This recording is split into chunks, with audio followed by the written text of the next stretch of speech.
Hello दोस्तों, कैसे हैं आप सब। आज की हमारी कहानी है पनीर। अगर अच्छी लगे तो चैनल को लाइक, शेयर और सब्सक्राइब करना ना भूलें। प्रीति के शादी को अभी एक सप्ताह भी नहीं बीता था। उसके हाथों की मेहंदी अभी ठीक से नहीं छुटी थी कि पूरे ससुराल की जिम्मेदारी का बोझ डाल दिया गया था। एक दिन सुबह होते ही प्रीति की सास अनीता जी ने उसे अपने कमरे में बुलाया और प्रीति को अपने पास बैठने को कहा और बोला, बहू, आज से याद रखना कि यह तुम्हारा मायका नहीं है बल्कि तुम्हारा ससुराल है। यहाँ पर तुम्हारी कोई भी मर्जी नहीं चलेगी। मैं जैसा बोलूँगी वैसा ही तुम्हें करना होगा। आज तुम्हें पहली और आखिरी बार समझा रही हूँ। यह बात गांठ बांध लो कि आज के बाद मुझे तुम्हें कुछ भी समझाना ना पड़े। अनीता जी ने बड़े रौब झाड़ते हुए प्रीति से कहा, बहू जाओ, एक डायरी और पेन लेकर आओ। प्रीति बिना पूछे ही डायरी और पेन लेकर आ गई। अनीता जी ने पूरे घर के लोगों के खाने की पसंद और नापसंद लिखवाना शुरू कर दिया था।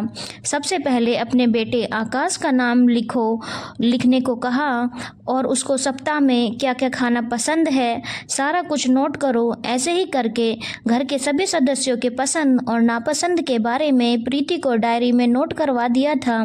प्रीति बिना कुछ सवाल किए यह सब कुछ किए जा रही थी। उसके बाद अनीता जी ने बोला कि अब तुम जा सकती हो, और हाँ, याद रखना कोई भी शिकायत का मौका नहीं मिलना चाहिए।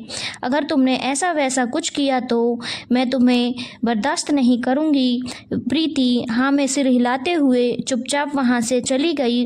अगले दिन सुबह होते ही डायरी में से सबके पसंद के नाश्ते बना दिए थे। प्रीति ने नाश्ता बनाने के बाद अपने कमरे में बैठकर सोच रही थी, कहाँ मैं अपने मायके में एक कप चाय भी माँ से बनवा कर पीती थी और यहाँ पूरे घर का खाना बनाओ। ऐसा लग रहा है जैसे मैं शादी करके नहीं बल्कि एक नौकरानी बनकर आई हूँ। अभी जैसे ही यह सोच ही रही थी तभी उसका हस्बैंड आकाश बाथरूम से निकला और बोला, प्रीति जल्दी से नाश्ता लगाओ, देर हो रही है ऑफिस के लिए।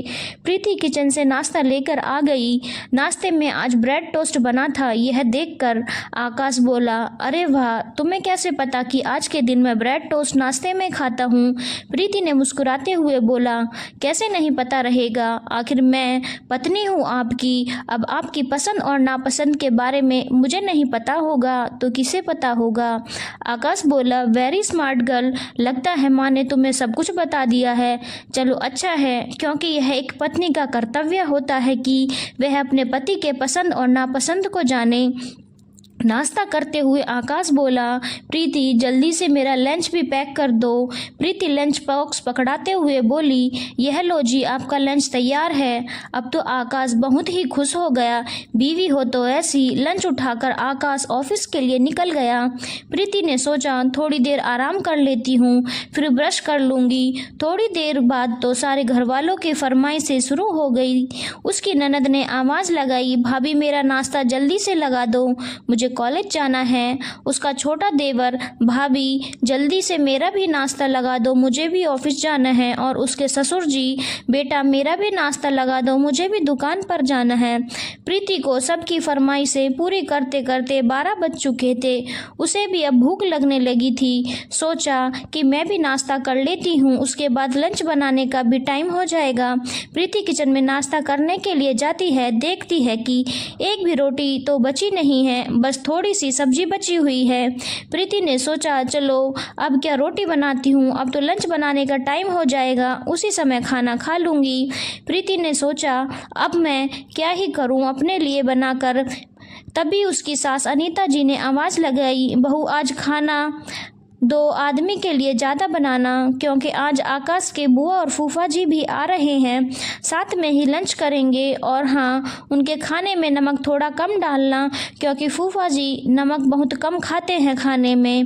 प्रीति ने बोला, जी माँ जी, बना दूंगी। प्रीति ने जल्दी जल्दी लंच बनाने के लिए किचन में पहुंची। बनाते बनाते आकाश के बुआ फूफा घर में आ चुके थे। प्रीति के सास ने आवाज़ लगाई, बहू जल्दी से इनके लिए कुछ मीठा पानी लेकर लाओ। कुछ देर के बाद सारे लोग लंच करने के लिए टेबल पर बैठ गए थे। अनीता जी ने प्रीति को खाना परोसने के लिए कहा, लेकिन कोई भी व्यक्ति खाना निकालने में मदद नहीं कर रहा था, बल्कि सब ऐसे बैठे हुए थे कि वह कहीं रेस्टोरेंट में खाना खाने के लिए बैठे हैं और प्रीति कोई वेटर हो। वो तो बस सबकी इस फरमाइश से पूछ कर परोस रही थी। आज खाने में राजमा चावल बना हुआ था तो बुआ जी ने पूछ लिया, भाभी आपकी बहू तो बहुत ही लाजवाब खाना बनाती है, क्या टेस्टी राजमा चावल बना हुआ है। खाना खाने के बाद बुआ और फूफा जी ने अनीता जी से बोला, भाभी अब हम चलते हैं, फिर कभी मिलेंगे और इस बार हम सिर्फ खाने पर नहीं आएंगे, कुछ दिन के लिए यहीं पर रहेंगे। अनीता जी ने बोला, हाँ हाँ क्यों नहीं, मैंने कब मना किया है आपको ही कभी टाइम नहीं है रुकने का। आते हैं हवाई जहाज की तरह और जाते भी हवाई जहाज की तरह ही हैं। जिंदगी ऐसे ही रोज चलती रही, कब शाम हो जाती उसे पता भी नहीं चलता। प्रीति ने जैसे अपनी जिंदगी जीना भूल ही गई थी। सुबह हुआ नहीं कि सबकी फरमाइशें शुरू हो जाती थी। अगर कभी प्रीति की माँ का फ़ोन भी आ जाता तो वह फ़ोन पर बोलती थी, मैं अभी करती हूँ थोड़ी देर में, लेकिन वह थोड़ी देर कभी आती ही नहीं थी। आज सोचा मैं अपनी माँ से बात करूंगी। प्रीति ने फ़ोन लगाया अपनी माँ के पास। उसकी माँ ने जैसे ही फ़ोन उठाया, प्रीति ज़ोर ज़ोर से रोना शुरू कर दी। प्रीति की माँ ने बोला, क्या हो गया मेरी बच्ची, क्यों रो रही है तू तो इतनी बिजी हो गई है कि अपने ससुराल में कि तू अपनी माँ को ही भूल गई है। बस बोलती है मैं थोड़ी देर में कॉल करती हूँ, लेकिन तुम्हारा कॉल आता ही नहीं है। प्रीति बोली, माँ यहाँ जो सुबह मैं सोकर उठती हूँ रात के 12 बज जाते हैं काम करते करते, मुझे टाइम ही नहीं मिलता। आपको तो पता ही था कि मैं आपके यहाँ रहती थी तो एक कप चाय भी बनाकर पीती भी नहीं थी, और यहाँ पर सुबह से शाम हो जाती है।